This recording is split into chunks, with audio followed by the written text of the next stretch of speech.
మనం ప్రతిదీ కులం కోణంలో మతం కోణంలో చూడొద్దు, మానవీయ కోణంలో చూస్తే కొన్ని పరిష్కారం ఎట్లా జరుగుతాయని చెప్పడం కోసం మాత్రమే నేను ఇవన్నీ చెప్తున్నాను. ఒక ముస్లిం పేద కుటుంబం సంఖలో ఒక బిడ్డను చూయించి, అన్నా నా బిడ్డ పేరు నసీమా, నా బిడ్డకు గుండె జబ్బు ఉన్నది, గుండెలో రంధ్రాలు ఉన్నాయి, ప్రైవేట్ ఆసుపత్రికి వెళ్తున్నామో వాళ్ళు 1,40,000 రూపాయలు అని చెప్పి ఎస్టిమేషన్ ఇచ్చారన్న.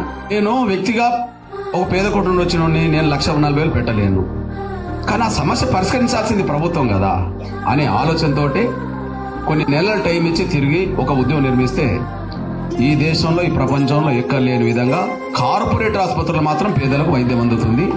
ఆ అవకాశం ఎంఆర్పిఎస్ ద్వారా సాధించింది. ఇక్కడ కులమేంది మతమేంది మనమే అనుకుందాం. ఇప్పుడు నాకు ఎదురుగా చెప్పిన బిడ్డ ఎవరు? ఒక ముస్లిం బిడ్డ. నాకు కులము మతము మన మీద ప్రభావితం చేసింది అనుకోండి, నా కులం కాదు కదా, నా మతం కాదు కదా, నేను ఎందుకు చేయాలనుకుంటే ఈ పరిష్కారం జరిగేది కాదు. మన మనసులో కులం మతం కంటే ఎదురుగా కనిపించిన సమస్య న్యాయమా కాదనే విషయం చూడగలిగితే, న్యాయం పక్షాన్ని ఉండడానికి దారితీస్తే న్యాయం జరుగుతుంది.